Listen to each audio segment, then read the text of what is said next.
to give a glowing recommendation to the woman that is Anne Walsh Donnelly today. Cheers, Anne, because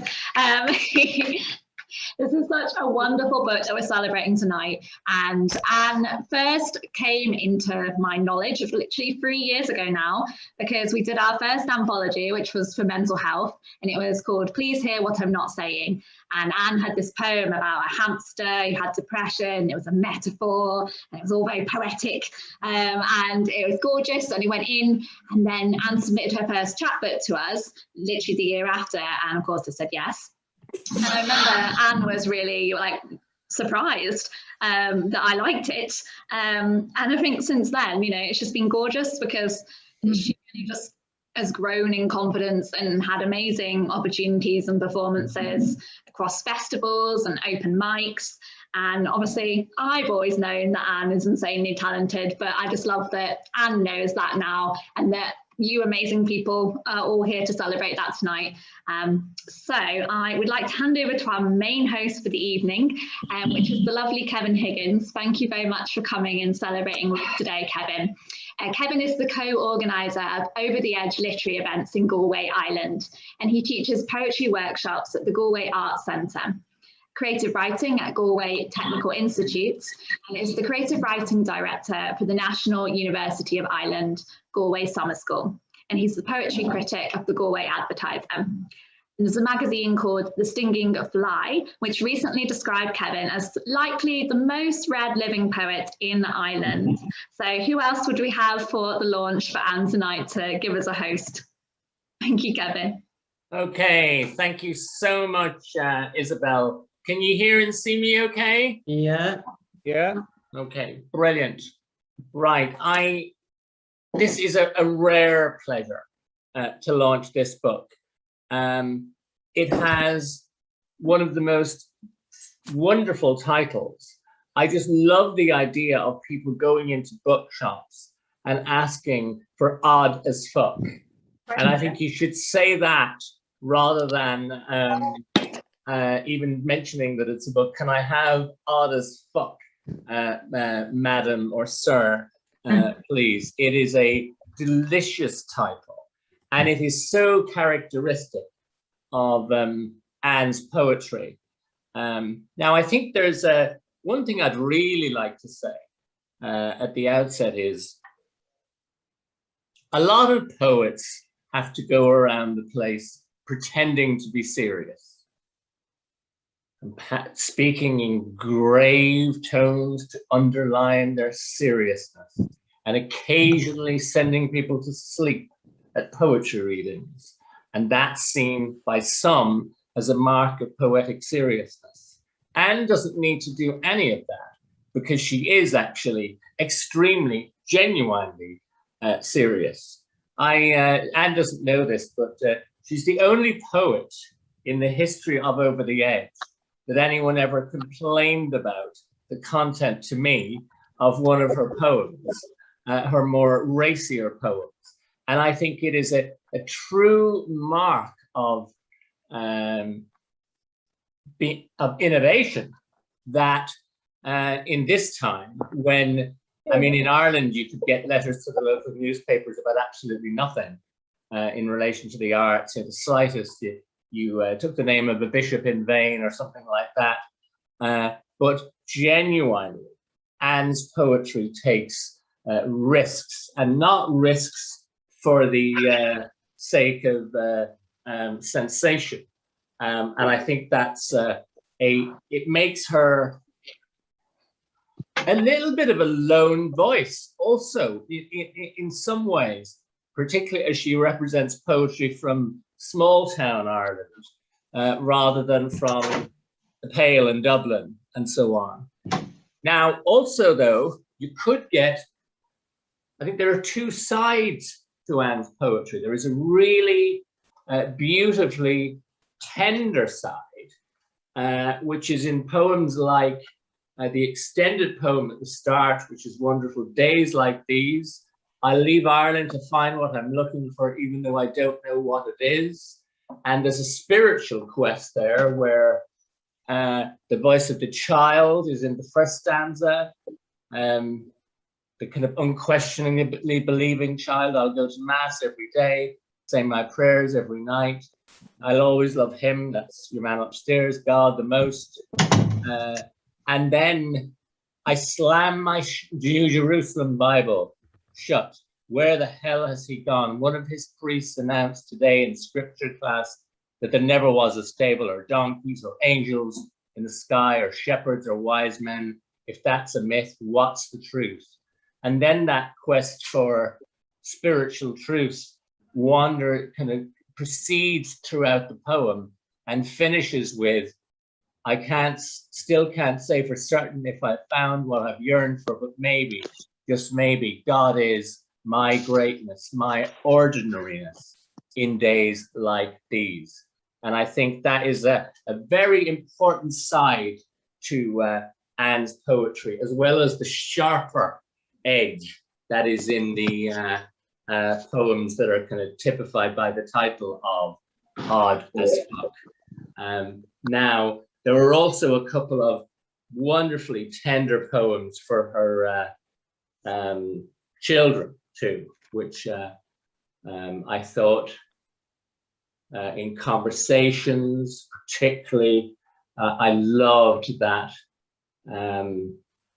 That's a really beautiful poem on page 16. People should buy the book, yeah, and read every single one of these poems. Now, in relation to her more risque poems, I think that there is something very particularly original that Anne does with her poetry. And it is, myself and Susan were talking this afternoon and saying you would kind of think that LBGT poetry is an exclusively, not exactly Dublin 4 concern, but kind of leaning that way. And there is something about the rawness of Anne's voice that transforms the way she talks about her broad experience. There is a delicious irreverence in the language and the way that she doesn't leave behind the language of everyday. She brings that into the poetry. I know an early creative writing tutor for Anne was John Corliss at GMIT in Mayo, who is also practices brings the Mayo speak into poetry in a most wonderful way. There are also, she has a great, almost like David Lynch, the film director, eye for strangeness. That wonderful poem, The Knife Thrower's Wife. This story about a true story of a couple, Sylvester and Barbara Baum, were a professional knife throwing act. More, she says, until there's nothing left to throw. After the applause, she pulls each knife from the plank, locks them in their steel case until they are needed again. I think that eye for the strangeness and the peculiar detail is a wonderful strength of Anne's poetry. The poet she most reminds me of, actually reading this, is in an odd way, and it's a man, Paul Durcan. Paul Durcan at his best, before he became kind of slightly institutionalized, probably about 30 years ago, but Paul Durcan of the 70s and 80s, when he would, he genuinely built a broad audience for poetry outside of the usual people who would think of themselves as being the sort of people who would be interested in poetry. She is a brilliant practitioner of the erotic poem. Lioness or Labrador. I almost feel strange reading this. Sometimes all I want is to be a lioness, pounce on my lover, tear at her clothes, as if pulling flesh from the carcass of a fawn, and it goes on. And talk to me like lovers do as well. There's mention of red silk knickers here. I won't go beyond that. She really makes those poems wonderfully alive, and no sense ever that anything is put in for shock value. Just here it is. Make what you will of it is Anne's approach to poetry, which is the making of her work, really. There is another special, we were talking earlier about, there are certain body parts that feature fairly regularly in Anne's poetry, particularly female body parts. And she has a truly glorious poem, page 89,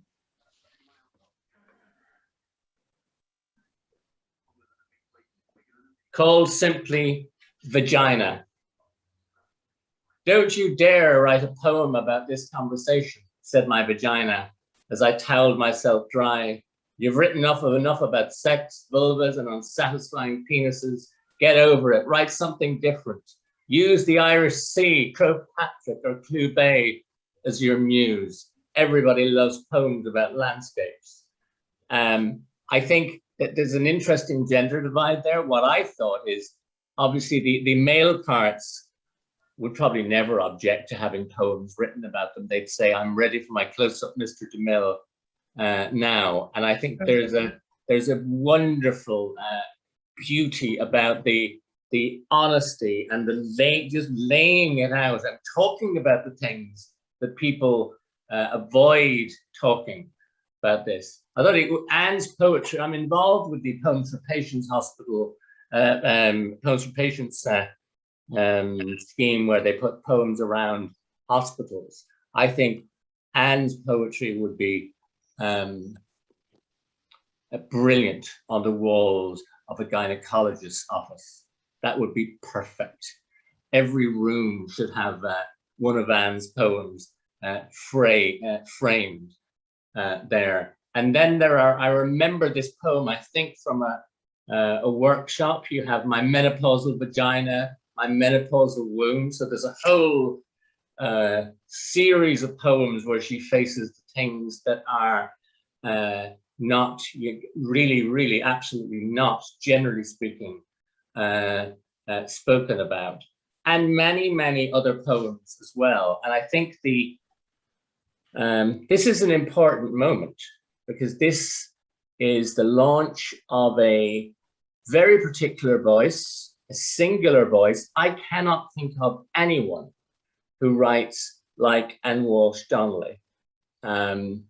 She's the only poet, one of the very few poets I can think of, who you look around the room when she's reading and think, what are people going to make of this? There'll be someone twitching uncomfortably because of the things she writes about.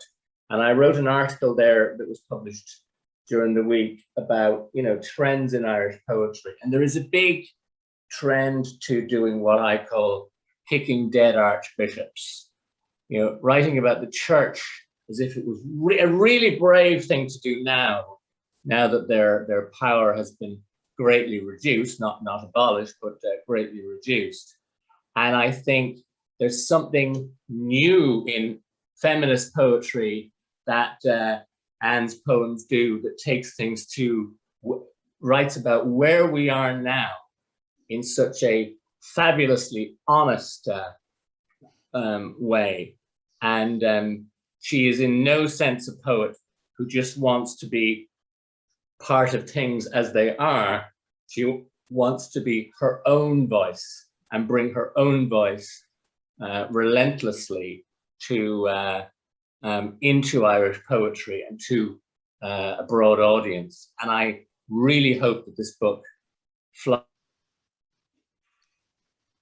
I think it will. I think some reviewers won't know what to make of it. They'll break out in a sweat, but it won't. They are the sort of poems that don't go away, stick in your head, and you remember that voice. And that is the mark of a really original poetic voice. And I wish the press, Fly on the Wall Press, who've done great work promoting new poets, and many of them Irish poets. And the absolute best in her poetic, I don't like using the word career, but her poetic vocation, because that's what it is. And I think you will remember in years to come that you were here at this launch. And it'll be like the 1916 Rising. Far more people will claim to have been here than actually were, because it will become one of those singular occasions, the launch of Anne Walsh Donnelly's debut collection. So over to the woman of the hour herself. Oh, wow. God, I'm speechless. And there's my dog. Fred is coming in. I've adopted a dog and he's here, Fred. It's a long story. Anyway, look at just first of all, I just want to thank all of you for being here. I just can't believe there's so many here. Some of you I know in person, some I don't, some I know online, but all of you, I just really, really, really, really appreciate all of you coming here tonight. And so there has to be, I'm kind of very speechless now after Kevin. Jesus, how can you follow that? I have a few thank yous before we start. And the first thank you is to Kevin and Susan. I'm very grateful to you both for all the support you've given me over the last number of years. I remember the first online workshop I did with Kevin was in 2017. And I remember at the time thinking that I wasn't writing real poems. And I remember I'd say, is that a real poem? Is that a real poem? And Kevin would say, yeah, it's a real poem. I said, oh, phew, that's good. But like I met an awful lot of people through Kevin's workshops. And so any of you out here that were in his workshops with me, I want to give you all a huge thanks, because it was your encouragement that kept me going. And there was times when I really didn't think I could write. And it was only your feedback that encouraged me to keep going. So like I say, like, you know, this book, there's a bit of everybody in this book.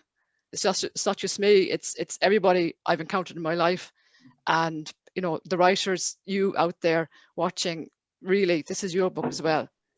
So I just want to give you a huge, huge thank you to Kevin and Susan and all of you who have been with me. I want to give a thanks to the Mayo Arts Office and Words Ireland, who were very generous. They gave me a mentorship last year, and Nuala O'Connor, who was my mentor and who saw the manuscript, the near final manuscript, and gave me some really, really good feedback on it, and helped me bring it to where it is now. Also, Isabel, I haven't forgotten about Isabel. Jesus, Isabel is just a wonderful person. Like I met her online 3 years ago, and I still remember getting an email from her. I sent off my chapbook, The Woman with an Owl Tattoo, to her, and it was the first time submitted anywhere, and I didn't think she, just send it off for to see how we get on. And I'll never forget, because I got an email from her, and it was so funny because it was the day before, I work in GMIT, it was the day before our annual conferring, and I was running around the TF in Castlebar in mad panic because, of course, everything wasn't going to plan. And I just went on my phone, and there was an email from Isabel saying, we're going to publish your chapbook. And I was like, yay! So I'll always remember that moment. And obviously submitted all this folk last year, and fair play to her, she took it on, and I've learned so much about writing and the publishing journey with Isabel, and it's been a joy working with her. She's just a really lovely, lovely person. So thanks a million, Isabel. So who else have I to thank before I start? Oh yeah, I better thank my two kids, Brian and Hannah, who are watching in another room here. What can I say about them? They've been on this journey with me. I remember it was 9 years ago this time, 9 years ago I started writing, and I didn't tell anybody at first. Well, there was two people I told, but apart from that, because I was embarrassed, like, writing poetry, like, who does that? So I was really embarrassed. So I didn't tell anybody. So they noticed I was on the laptop a lot more than usual. And like, ma'am, what are you doing? I said, no, it's okay. I'm not doing that. It's just work. You couldn't be doing work that for this long, all weekend and every night. And I said, okay. I said, well, I'm writing poetry. And they were like, wow, that's so cool. Now they were, what age then? What ages were they then? 10 and 8 maybe?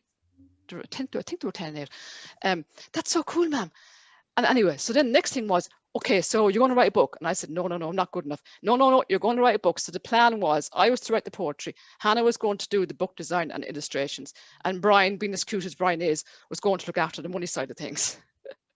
Now, there's no money in poetry. I think he's found that out too late. But anyway, I just, huge thanks to Brian and Hannah. They're wonderful children. And just a shout out to my brothers. Some of them are here tonight, and my parents who aren't here, but I'm sure they'll watch a recording of this as well. So that's all the thank yous. I think that's, yeah, I just want to, oh yeah, no, that's it now. Sorry, I just have a little thing here. Didn't think I'd be as emotional as I am, so you'll have to forgive me. Oh yes, I knew there was someone else I had to thank. Poetry Ireland, and Martina Evans, who selected me for the Poetry Ireland Introduction Series in 2019. Very grateful to Martina for selecting me for that, and also to all my what do I call you, my peers, the 11 other poets that were in Poets Ireland Introduction Series in 2019. We're still in contact. Fabulous group of poets. Just a lovely group of poets. So thank you to any of you who are here tonight as well. Okay, I better start reading some poems. Yes, okay. So what do I say about it? Well, Kevin has said an awful lot. I think Kevin really has done a wonderful job in summarizing what the book is about, because he's got everything. He's got the in your face poems, he's got the spiritual poems. So I don't need to explain any more about it. I do want to say, though, first of all, before I start, I've dedicated the collection to mothers who have lost children and children who have lost mothers, especially those I've been privileged to spend some time with on this earth. Some of the women I love most dearly in my life have suffered tremendous loss, both in losing mothers at a young age and also losing children. So this is for you. You know who you are, and you know, there's a lot of loss and grief in this book, but there's also a lot of hope in it. So now I'm going to start reading some poetry. Okay. First one, well, it's actually dedicated to Hannah, but it's for both of my children. So Brian, please don't feel insulted. And we had this discussion beforehand, and Hannah said, "Are you going to read my poem?" I said, "Yeah, but you're not reading Brian's, are you?" And I said, "Well, sorry, Brian, but like I'm only 7 to read, and I read yours a lot last year. So anyway, Brian, this is for you too. It's for the two of you. I love you both loads." And just to explain the poem, a couple of years back, I reached a point in my life where basically I had to choose whether I was going to live or die.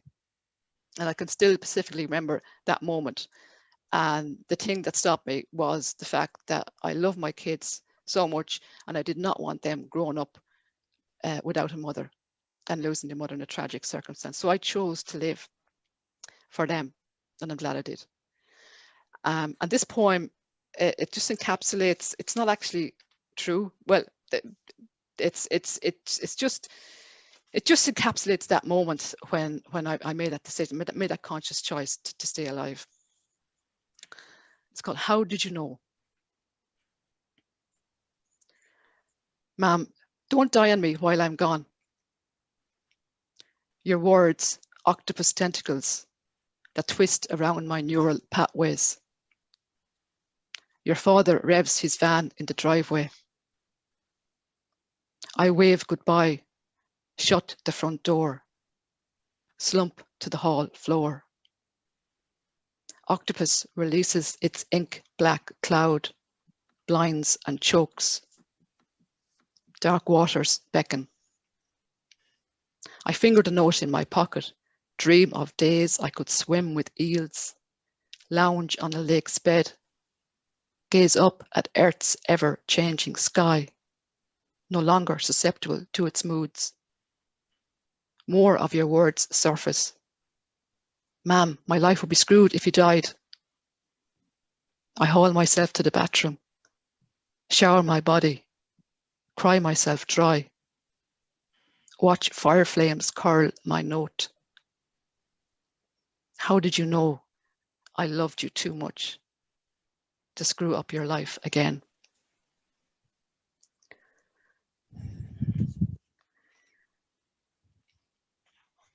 And now for a completely different, we're going to go for completely different emotions here. I hope this one will make you laugh. This is called Odd as Fuck. It's the poem that created the book, as it were. And this poem I wrote 2017, actually. I remember when I wrote it because it was one of the first ones I wrote. And I was just really taking the piss out of myself and just having a laugh at myself. And I was imagining that there was two women in a rural Irish post office talking about that Anne Donnelly one, that mad one, like she's totally mad. So it's obviously fiction, but it's just yeah, just poking a bit of fun at myself. So here it is, Odd as Fuck. Bridie, did I tell you? Victoria dyed her hair. Same colour as a hawthorn berry. I nearly choked on the body of Christ when she knelt beside me at the altar on Sunday. I knew the day herself and Jim got married it wouldn't last. Dancing like a goat up the aisle. No father to give her way. No proper hymns at the mass. Just some of that Christa Borg shite all the young ones are into nowadays. Wearing a purple velvet dress and rainbow earrings. Her 5 brothers were the bridesmaids. As himself said, odd as fuck. I told Jim she didn't save herself for him. And do you know what he said to me? Ma, the only virgins in this town are the nuns. Paid no heed to my warnings. I know sons never do think us mothers are pure Egypts. Not in Egypt now, he's back in his own bedroom, waking up to the smell of a fry every morning. She wasn't very domesticated either. I could smell the steak burning from our house. And every sponge cake she made in that fancy new range of hers collapsed. Poor Jim was like an orphan lamb with no yo to feed him. We were well off without her. God only knows what kind of kids she'd have produced. And she wouldn't be the type of woman that'd mind myself in her old age. But wasn't it awful sad about Dick Hanley? Only 69. Maggie will find it hard to manage the farm on her own. I hear her daughter's moving home from Ballina. Got a teaching job in Ballina. She'll be on the hunt for a man. A laying hen like her will have no problem getting one. Bridie, did I tell you? Jim's applied for an annulment. I'm posting his application now. There you go. I hope you like that one. Oh God. So that's the one that's inspired the title of the book. Okay, I'm trying to find the next one I was going to read and I can't find it now. Yes. This is another one of my favorite poems, and it's a bit of an echo. No? Okay, sorry. Okay, so this poem I wrote last June 2020, and it was the 10th anniversary of the ending of my marriage. And for some strange reason, whether it was because it was the 10th anniversary or whether it was because we were in the middle of a pandemic, but for some reason, the grief, I really grieved the loss of my marriage. It took me 10 years, but anyway, I really grieved it. I could really feel that pain, that searing grief. But the lovely thing about it was that even though I was really grieving, I felt held. Something was telling me it was going to be okay, that this would pass. And for me, that was the divine. For everybody, it's something different. But for me, I felt held by God. And what my one wish for any of you here tonight who have lost someone, and particularly maybe in the last year, my one wish for you would be that you would feel held and loved and acknowledged in your grief. So this poem is for you. It's called I Sat with Grief. She came after the children were fed and put to bed, just when I thought I had no tears left to cry. She climbed into the bath, sat behind me. I felt her in the fingers that shampooed my hair, in the loofah that scoured dead cells from my thigh. The water grew cold, but she scalded my skin. I watched red welts rise and spread across my abdomen. I heard her in the pop of the plug when I yanked it upwards. She gurgled in the waters, swirled down the drain. I let her towel my body dry and brush my hair. She softened coarse strands with coconut oil, that smelt of honeymoon nights. I didn't rage, rationalize, ignore, or trivialize. I just sat on the bat's lip and cried, knowing I would not be swept away.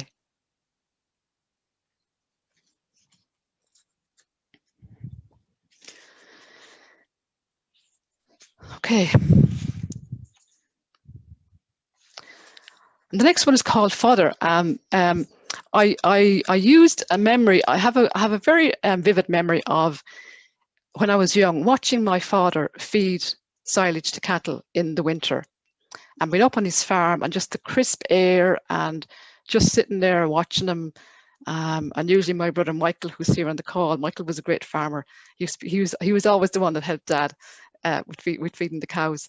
But yeah, and that came back to me last year. And again, as Kevin said, there are some poems in the book that are quite spiritual. And again, thinking about the divine and how the divine has touched me. And this poem came about as a result of that. So it's called Father. I dig my pitchfork into a wall of fermented grass, harvested in May for November. Immune to its sulphurous gases, I threw clumps into a feeding trough, watch cattle lower their heads. The wind is still for once, and the only sound is bovine chewing, the swishing of mud-caked tails. Nellie, too old for the mart or butcher's knife, stops mid-munch, raises her head.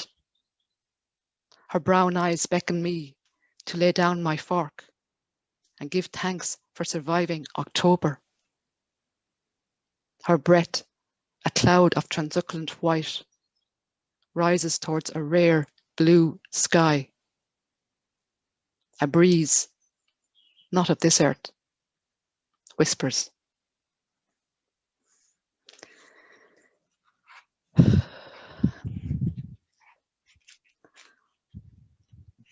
Okay, the next poem, trying to find it. Oh, yes. Catherine is here. This is for Catherine. Catherine's here behind me. She's a very good friend of mine, and we've known each other. But Catherine was in Prague, I think it was January, February 2020. Yeah, January, with her husband, January 2020, and we had a weekly writing prompts thing going at the time, and so she sent a couple of his postcards from Prague, and this is the one she sent me. Hope you can all see it. Can you see it? Yeah, isn't it gorgeous? You all see it? Yes. So lovely postcard. Fell in love with it and just saw me. So it inspired a poem. So this is the poem, and thanks, Catherine, for the prompt. Catherine is here. You going? Okay, she's taking a photograph. Okay, so here's it. Joy, it's called, right? Joy is a naked woman sitting astride a speckled grey mare, raising her arms like a victorious marathon runner, exposing the virgin white of her underarms and baby sham breasts. Joy is her hands bound by the untamed locks of her salted hair. I imagine mine delving into the folds of her unstarched body.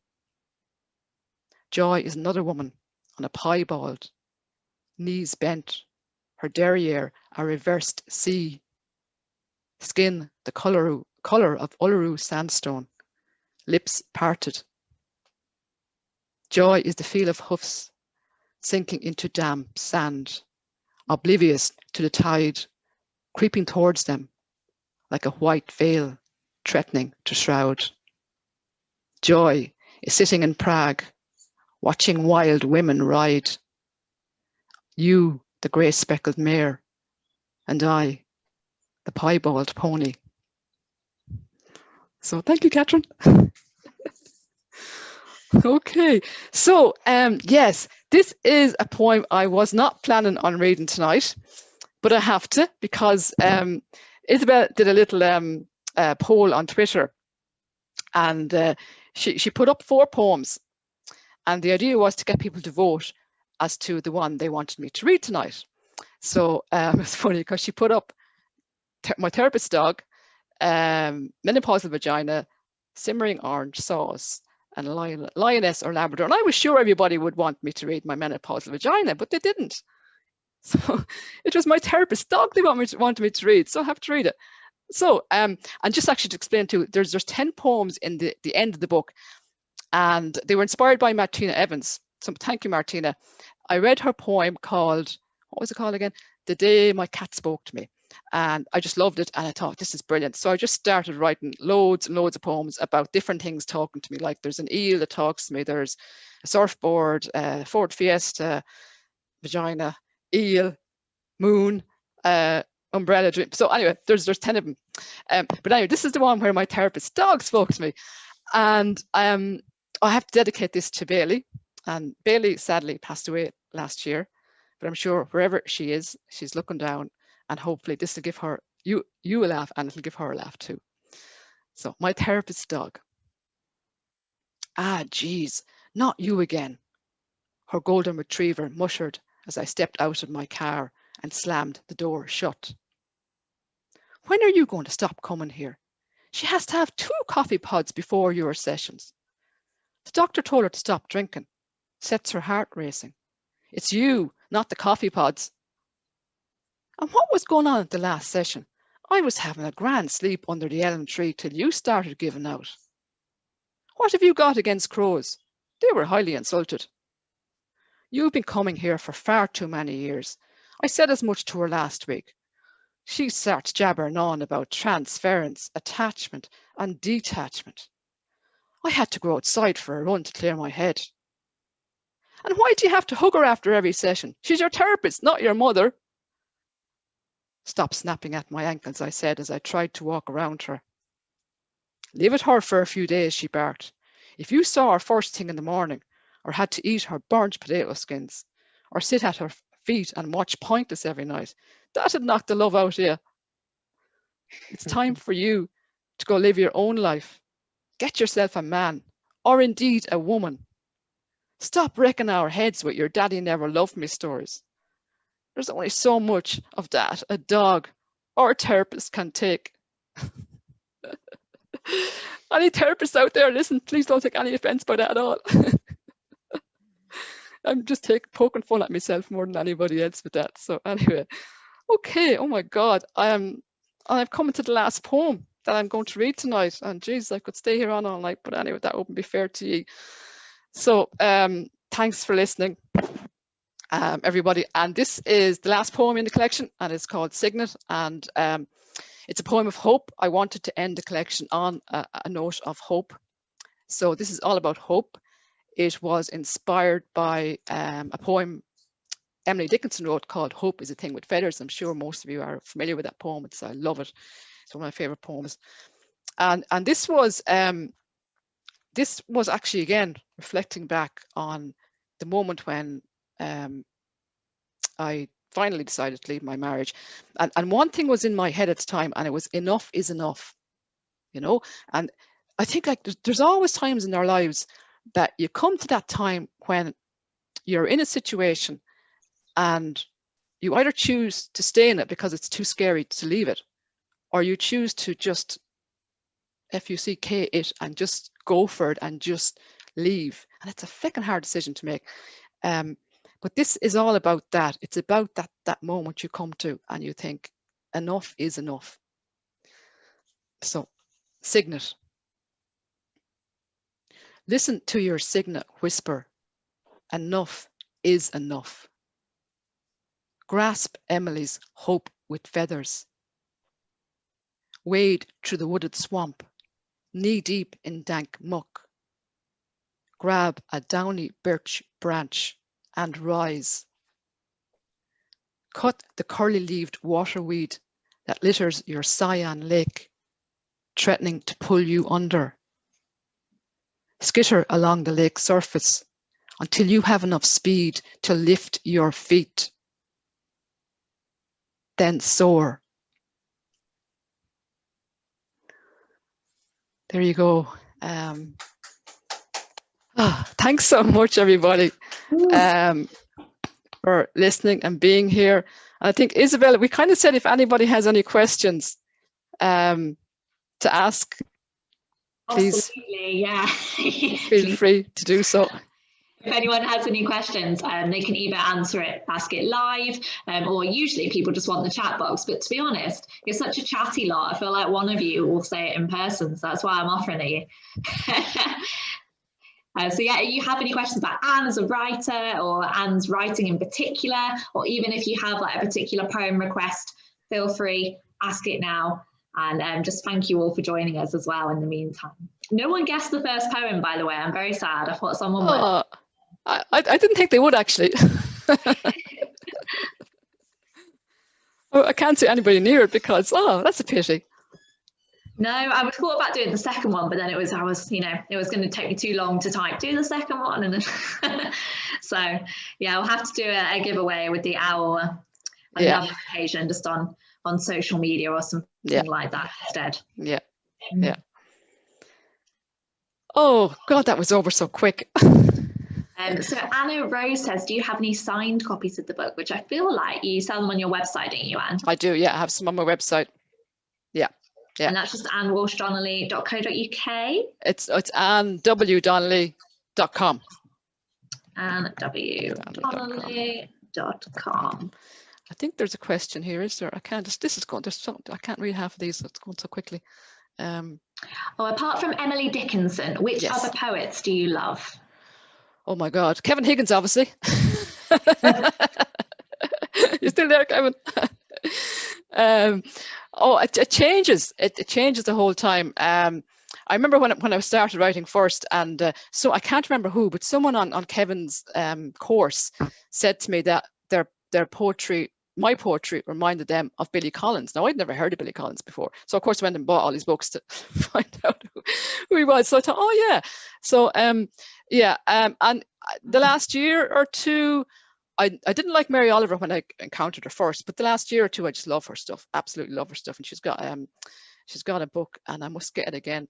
But she has a book about poetry about her dogs, and I read it and I thought it was nice. But I kind of get it more now that I have adopted a dog, so I kind of get it more. So I must get it again. But who else do I love? Paul, actually, it was very funny. Kevin said that Paul Durcan, that my poetry reminded him of Paul Durcan. Would you believe when I started writing poetry, it was Paul's book. I think it was the first poetry book I ever bought. And I loved it. And I thought, oh, so my poems could be real poems because they were kind of a bit similar to his. So yeah, but it just changed the whole time. There's so many new poets coming up, and I'd be afraid to say any names because I'd probably offend someone if I didn't say their name. So, but yeah, contemporary poetry is more. There's a question here from my daughter. What is your favorite poem from the book? And she's asking me that, well, because she kind of knows what my favorite poem is in the book. Hannah, are you there? Well, I don't know. There's a lot of ones I love, but I have to say the one that I read first, which is for Hannah, that is one of my favorite poems. But like, it's just like, do you know, it kind of changes. Some days you're like, oh, this one or that one or the other one. But yeah, I know there's something about that poem. I think it's because it's for the children. It's because that moment in my life when, that it was them, they kept me alive. So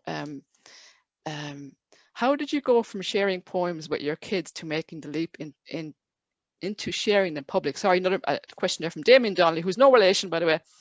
How did I go from sharing them with your kids? I don't know.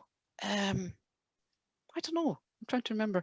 I suppose, well, the first poem I got published, I think, was about 2018, and just, I think because of the workshops I did and because I was getting such good feedback from the participants on the workshop, that gave me the courage to just start putting them out there. So yeah, I think it was just fellow writers, coming across fellow writers and meeting them in groups and their encouragement. I thought, oh, okay, maybe, I could put these out into the real world. So I don't know if to answer your question, Damien, or not, but yeah. We've also missed one, Anne. Have I? Sorry, go on. It says, what are you working on now, if you're working on something? Oh, yeah. Well, okay. Yes. Well, I have my next collection pretty much written. Not sure what I'm going to do with it. I think it's my best work, and it's all fiction. There's none of my own stuff in it. Well, there probably is subconsciously, but there's none of my, it's about this guy called Matt, and I'm not sure what I'm going to do with it because it's kind of a mixture of prose and poetry. But it's based on where I work in GMIT, and the building we're in was an old psychiatric hospital. And so I think was thinking about the people that lived in that building before we came along, and the walls are full of stories. So this guy anyway is a guy that he was living in the psychiatric hospital for years and years, and now he's been rehoused into the community, and it's all about, how he's adjusting, and there's a lot of, his family was very dysfunctional, but that's kind of, it's pretty much nearly done. I'm not sure what I'm going to do with it yet, but it's lovely, and I love it, and I love the character in it as well, and the fact that it's fiction too, I think it just makes it, I don't know, it's just, I just love him. And when I wrote the last poem, I was like, oh, Matt, but yeah, so not sure what I'm going to do with it yet. It's a bit like Max Porter's book Grief is a Thing with Feathers. I don't know if any of you have heard of it, but it's a bit like that. So but for the moment, it's just kind of getting this thing out in the world. That's the main thing. I haven't done much new writing since Christmas, unfortunately, and it's just kind of, I don't know why, but it'll come back again. It kind of goes like that, you have your times when things lie fallow, as it were, and you just things are there, but you're not conscious of them. They're not ready to come out yet. So yeah. But yeah, I'm sure I'll get writing again soon. But yeah. So yeah, it's like I write plays as well, and I write short stories, and lots of different things. So I'm kind of non-fiction as well. Someone said to me once that it's not a good idea, according to this person, it's not a good idea to be, all over the place with your writing. I should concentrate on one genre, but I just go where the writing takes me, and sometimes it feels like a poem, and sometimes it's a play, and sometimes it's a story. So you just have to go with whatever the voices in your head are telling you. That makes me sound a bit daft, but yeah, there's a lot of voices in there dying to get out. I was going to say we're returning to voices, but I think people were saying that you should record your poems, Anne, when you were reading, especially the Odd as Fuck poem. I feel like I'm the only one that's sworn, but oh well. I should have said F-U-C-K. But yeah, so I know that you write your plays as well, so maybe one day you'll have a dramatic monologue and you'll be the actor. So who knows? Maybe it'll be writing and acting. It's kind of there. It's kind of one of my dreams, to be honest.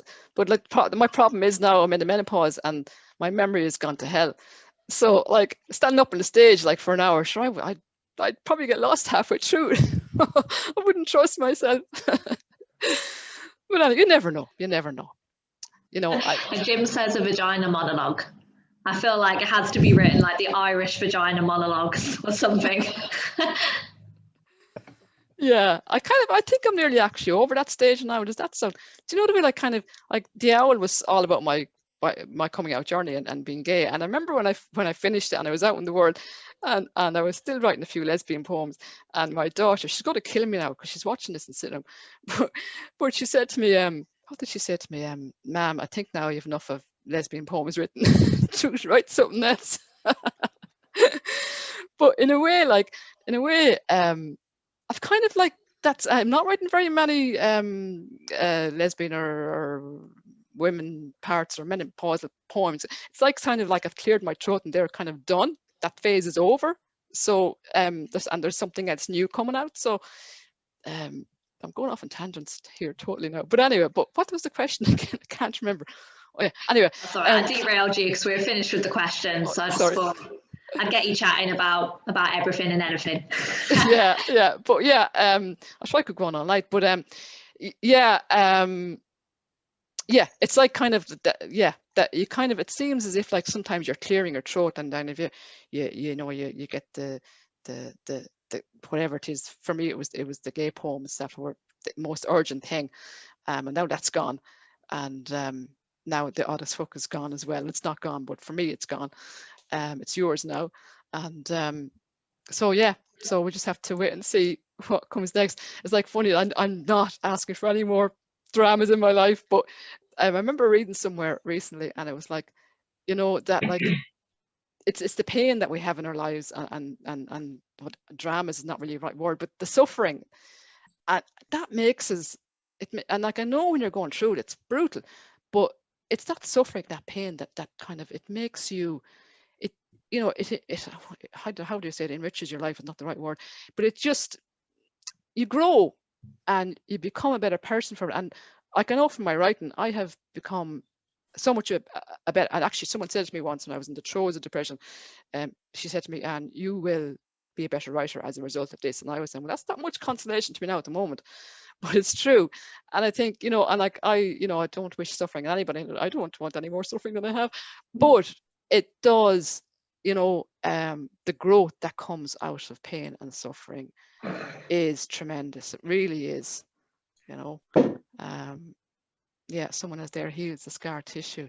Yeah, it just and you know, I wouldn't be where I am, and I wouldn't have this book or the previous one or all the stuff I've written if I hadn't gone through some tough times. So I'm so glad that you have been writing and using it as a therapy, Anne, because now we all have gorgeous books to read that we can dip in and out of, and that have such variety and spirit in them. So just wanted to say on behalf of everyone, unless I've missed any questions, I don't think I have, but just shout me in the chat if I have. But a massive thank you for joining us today. It's been gorgeous to celebrate with you and Anne. And thank you so much for being odd with us this evening and being such a full of spirit audience. And I love that everyone was really chatty tonight. You don't always get that on Zoom. So thank you to you, thank you to Anne, and thank you to Kevin for being a gorgeous, wonderful host. And maybe we can all just unmute and clap. I was just going to say a big cheer. Yeah, let's do it.